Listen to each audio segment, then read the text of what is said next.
figure out what is something that you value, what is something that you really, really want to accomplish, how can you pair the two to have a higher likelihood of accomplishing that goal. Next level nugget is replace your small fear with something bigger so that you can get leverage on yourself to take the actions you really want. Next Level Nation, welcome back to another episode of Next Level University, where we teach you how to level up your life, your love, your health, and your wealth. We hope you enjoyed our latest episode. It was episode number 1394, a simple way to break your goals down. Today, for episode number 1395, how to use commitment to your advantage. Yes, we have talked about this in the past, but I do believe this might be the most valuable thing I have learned, practiced, and taught. Genuinely, I've learned a lot of amazing things. Alan's taught me a lot. I've learned a lot from books, mentors, coaches, guests, all of that. But this is something that has helped me out tremendously. Well said. I appreciate that very much. I was on a podcast. That's how most of my stories start nowadays. And this person was amazing, an amazing entrepreneur, great business owner, and just a very, very humble human being. And he said, what have you done to stay so consistent? Obviously, 1,400 episodes and being on a bunch of other shows and having a large team and building all this stuff, right? What have you done to stay consistent? And I said, necessity. I have a lot of necessity in my life. So I talked about the fact that when I was jeffing in fitness, I went to Taryn. I don't have my crisp $100 bill I usually have when I tell this story, but I went to my wonderful wife and I said, hey, babe, I need you to do me a favor. And she said, absolutely, babe, what is it? I pulled out a $100 bill and I said, I need you to hold this for me.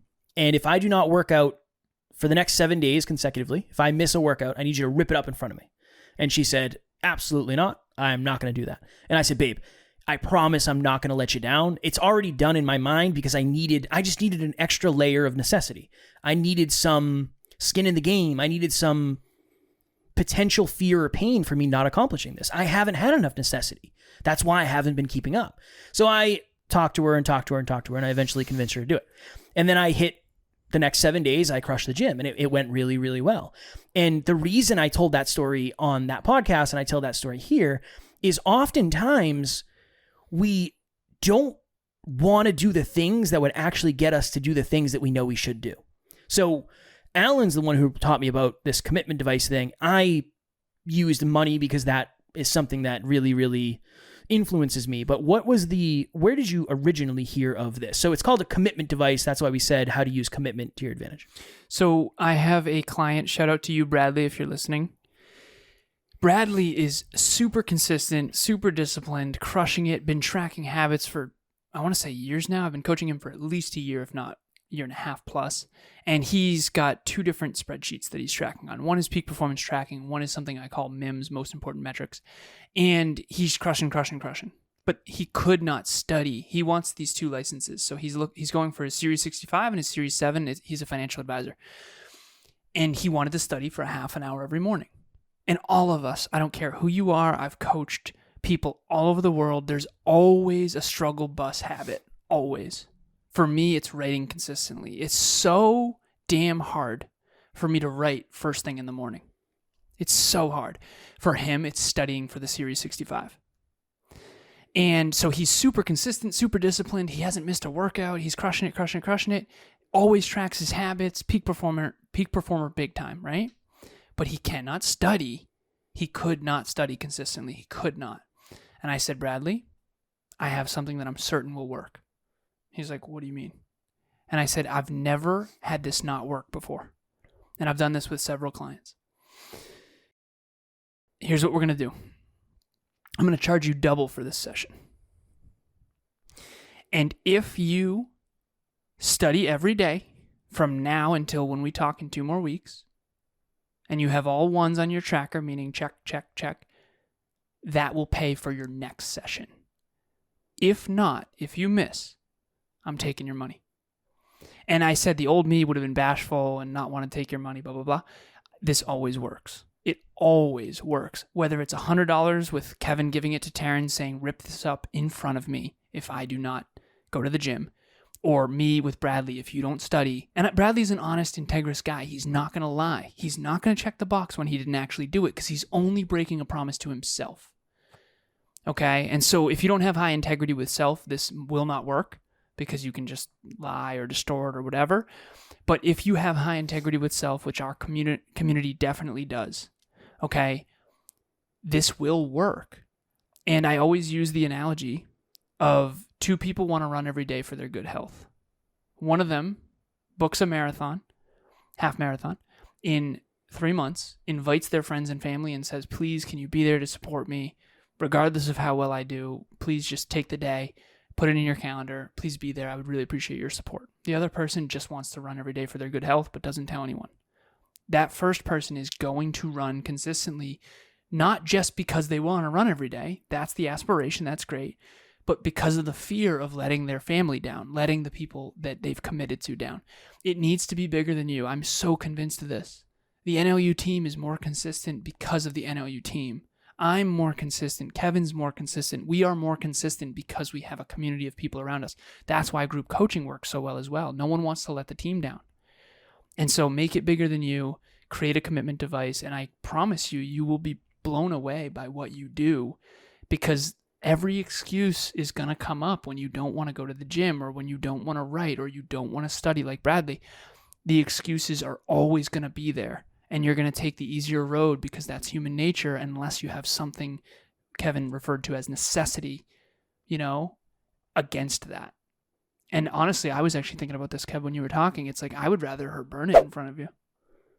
Like burning the $100 bill. Be careful in the apartment. I was going to say, I feel like that might light one of our cats on fire. I don't know. Yeah, no, it's too dangerous. I mean, you'd have to rip it up many times, not more than just once, because I could just tape it back together. You just tape it back together, exactly. But it has to be...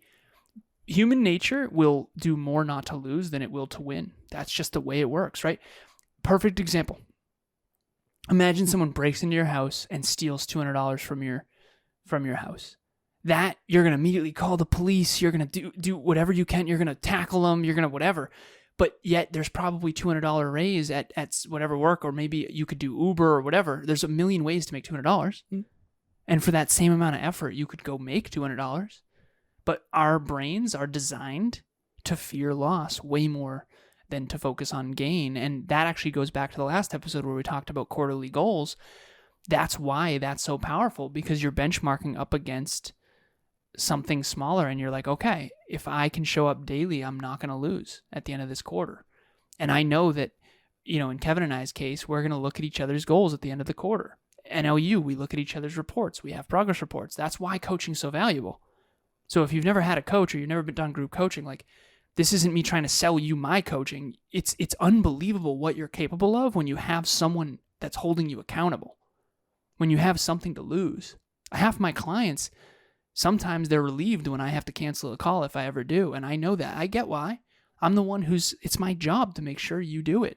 I was on with a client recently and I said, Rebecca, I said, you're going to track or I'm not going to coach you. If your habits aren't tracked, I don't like coaching when I can't see that you're on track. And it's not because I don't want to coach you. I want to see you win. I want to see you win so bad that I'm not going to coach you unless you track. And she's crushing. So at the end of the day, put some skin in the game. Yeah, it's almost like you have to risk something you love for something you don't. Yep. That's it in the simplest form. One of my clients was struggling with posting on social media. And I said, brother, if you don't start posting on social, we're just going to be having the same conversation every single week. Your show's not going to grow. You're going to be very upset and you're going to regret it. Next level social media. Well, this was even before Next Level Social Media existed. And I said, what are the things that are most important to you? And we went through the list. And one of them was training martial arts. He loves martial arts. So him and I get along on that. I said, all right, make me a deal and make yourself a deal. If you do not post on social media every single day for the next 7 days, you do not get to go to martial arts for the next week. You can't go. You do not get to go. He posted every single day. Mm-hmm. But it's the interesting thing, and this is an interesting thing too. I was reviewing our episode today. I say interesting so much, so I'm trying to make a conscious effort to not say it so much. You do use that word a lot. Yeah, I love that word. I do too, but I can tell it's a crutch. It's very interesting. That I'm leaning on. Yes, thank you. It is very interesting. You can tell at how fast somebody says no Because it's almost like, all right, cool. What's the thing you value the most? I value fitness the most. Cool. You either post on social media or you don't get to go to the gym. And they'll say, no, I'm not going to do that. That's because number one, you know it's going to work. And number two, maybe there's something else under the reason that you're not doing Almost it in the first always. place. And we talked about that last week on that specific example for social media. Can we go there for a second? Yeah. Where were you going to go first? I didn't want to interrupt you. Oh, who knows, man. Okay. I just go where the wind takes me. Very interesting. It's very interesting. I'm just kidding. It's a very interesting episode. Very, of course. It's of interesting. Course it is. It definitely is. So when Kevin said there's underneath, so we did a episode about what's underneath that. What's underneath that? What was the title? Do you know? I do not remember the title off the top of my head. Okay. Essentially what we did is we talked about when you are not taking action, you're procrastinating something. There's always something underneath it. It's a fear. There's a fear that you just haven't faced. Yep. Same with this. Whenever someone doesn't want to do a commitment device, they're either afraid to lose the money because they know they're not going to do it, or they're afraid that they're going to do it, which is going to make them face a different fear. Well, maybe a good play. And again, I think this is becoming the theme of the week, even though this is only the second episode we're recording. Maybe $100 or not going to martial arts for a week or not exercising for a week or donating $100 to a cause you don't believe in. Maybe that's too big. Maybe that's too much of a commitment too soon. Right? So for me, there's a reason I said $100 and not $20. Yeah. $100. And again, it's not really about the money. It's more about the act of seeing a failure in real time. And the act of wasting money. Yeah, but for me, it's not really. It wasn't really about that. I mean, I have that $100 bill on my desk still. I don't know if I'm ever going to use it. So for me, it's almost like a prop that just lives in my office. Well, I'm glad we have that as backup. Yeah, just in case anything. But there's a reason I went with that, and there's also a reason you don't hear me saying, "Okay, I'm going to set $10,000 aside, and if I don't work out every single day for the rest of the year, I'm going to burn $10,000." There's a reason, because that ain't going to happen. Mm-mm. So that would work. It would definitely work, but it also would put me, maybe that's what it is. It puts you under a level of pressure that you don't necessarily want to be under. Yep. And if you don't have belief in yourself that you're actually going to be able to do it. So this is an early next level nugget. I think we're probably about halfway through this episode. I would say make sure the necessity is high enough, but not too high to where it prevents you from taking action in the first place. I had one client who did the commitment device, and I said, okay, I'm going to charge you double. And Kevin knows because he's the CFO, so he sees it's like commitment device. I put it in the notes, and he I'm actually the one who's taking your money. I'm sorry. Yeah, he sends the invoices. So I said, okay, I'm going to charge you for twice, and that's going to go towards the next session, assuming that you do the thing. She tracked. It was tracking. Like if you don't track XYZ. She tracked every single day. And then she's like, I don't want to do it again. I was like, okay, let's do that again. She's like, no, I don't want to track. I'm not doing it. And I was like, okay, fair. And she's the only client that I have. And if she's listening, it's okay. No worries. But she's the only client I have that doesn't track. And it doesn't drive me crazy at all, I promise. No, but it's more of a masterminding. She said the value of your coaching is not just tracking. And it's like, I know. But I also love when you track. But I digress. You have anything to add to that, or is that just kind of it? I think that's it. I feel like you really trailed off there towards the end. I did, yeah. Just want to make sure. I just want her to track. It's like, I appreciate the masterminding, but like... Public service announcement. That's all. So group coaching was definitely an experience for me. Getting to know the people was really, really cool. Everybody's kind of moving towards the same goal. And I definitely started to see the value in what Kevin and Alan were presenting to us. PPT for me was something that was really huge. I was looking for a system to help me kind of keep track of the things that I had to do every day to make sure that I was productive. I feel like I got so much value out of it, and I am so grateful that I took the leap and I decided to join. Well, it's been instrumental for me. It's been instrumental for clients. And if you're out there, I would ask yourself, what is one way you can put skin in the game? The other interesting thing about it, get out of my mouth, interesting. The other powerful thing about it, I need better adjectives, is that... Here to get you a thesaurus. Yeah, I need a thesaurus. Someone look up interesting for us and give Kev a couple options. Oh man, what would, it would probably be... No, powerful wouldn't I don't know. I'm literally gonna look up some synonyms. It's interesting. Mm-hmm. It also is a real time, in real life visualization of saying, I actually didn't want to do what I said I wanted. Mm-hmm. There's something about that where it tangibilizes it. If that's a word. Tangibilizes is now a word. Yep. Interesting. We've mentioned this in the past. I do the 10-second rule, not the 5-second rule that Mel Robbins created, but I will count backwards down from 10 when I'm struggling to get out of bed in the morning, or when I am just being a terrible person taking too long of a shower. And I've never not done it, ever. Because if I don't do it one time, I never get to say that I did it forever. I know. There's something to that. I don't know what that is, but I always think about that. Jim Rohn used to say, if the promise is great enough, the price is easy to pay. I think that I've told this story before. This is a long time ago in Hyperconscious days. I told you about running around the block at night. It was reckless. I do a few reckless things. Yeah, I don't like it. I know.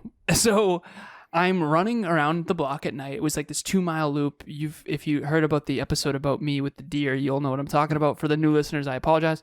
But anyway, so it's like dusk, and it got dark way quicker than I thought. And so I had this moment, and it's deep in the woods. I lived pretty heavily in the woods, and I was halfway through the run, and I had this moment of like, it is like alarmingly dark out. This is nighttime now. How did this get nighttime so quickly?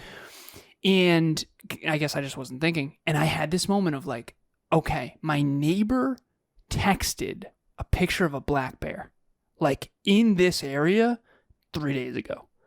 And I'm telling you, yeah, I wanted to run fast. I do. I want to run fast, like just for my own good health. I want to run fast for life, and I want to time myself. And I'm telling you, the thought of the bear made me run way faster. I'm telling you. So here's my point. Goals can pull you. You're absolutely right. But fear will push you.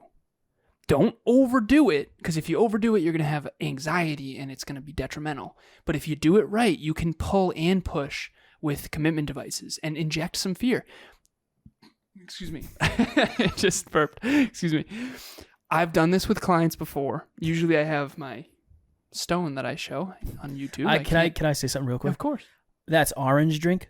Yeah. Yeah, I could smell it. I could smell it. Actually smells pretty good. I'm not going to lie to you. For those of you listening, now you have a play-by-play. And we're in the same... If you sense any weirdness, we should probably say this at the beginning of every episode that we record this week. If you sense any weirdness, Alan and I are in Alan's home studio again because... Yes. The setup is quite different than I what hate I'm it. used to. Yeah, no, I don't like it at all. It's not great. I like the fact that I can hear myself, but it's interesting that you and I are knee to knee and... I cannot hear myself. Yeah. So, but here's what I normally do. I want you to take your fear of not taking action, and I want you to replace it with a bigger fear. That's all a commitment device is. Yeah. Kevin is afraid, for lack of better phrasing, to go to the gym every day. He doesn't want to do it. He just takes the $100 and says, babe, please burn this if I don't do it. He's more afraid to lose the $100 and to let himself down than he is of going to the gym. That's all it is. Yep. The pain is great enough. And so what I do with a lot of my clients is I help them understand what their deepest fear is. And then I try to say, is there a way you could be more afraid of not maximizing your potential, or more afraid of letting yourself down, or more afraid of regret, or more afraid of letting your partner down? Here's another one. If you love and adore your intimate partner and you say, I'm making you a promise right now. I'm going to make you a promise that I'm going to work out every day this week. You will do it. You'll do it for them more than you'll do it for yourself. I'm telling you. That's the thing. And you don't want to disappoint people.